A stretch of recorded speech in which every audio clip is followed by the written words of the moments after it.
Panoorin natin to mga kabilyarista. Isang laban na Efren Bata Reyes.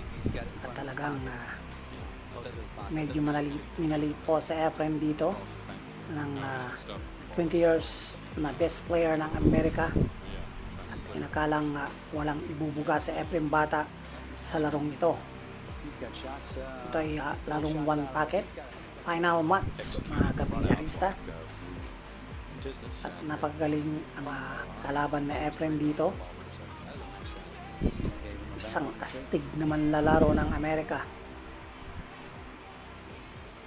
Lamang na po sa Efren dito ng isang rock at race to 3 na lamang po ito. 2-1 ang score, pabor kay Efren.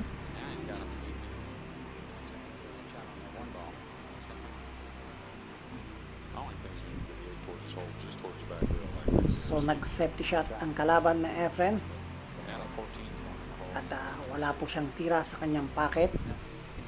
So gaganti ng isang discarding malupit sa Efren Bata Reyes.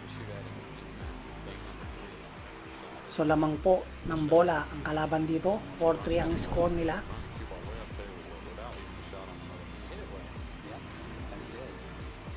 Mahigpit ang safety shot ng kalaban at Efren Bata Reyes.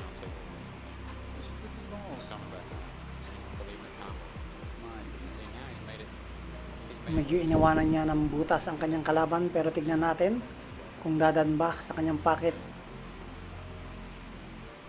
Oh, ayun. At Efren Bata Reyes nagkaroon ng pagkakataon dito.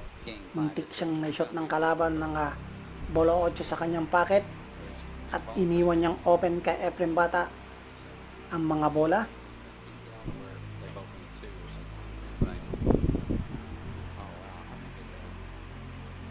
Sakto pa rin ang preparation ni Magician.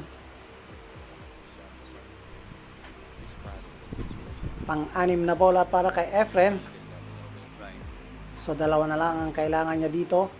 Pero may problema sa Efren dito mga kabilyarista. Maaaring maipasok niya ang isa. At pampito na ito. Pero ang problema, kailangan niyang dumiskarte ni Efren dito. Isang buladang malupit. Sapul, boom! Ha, pasok!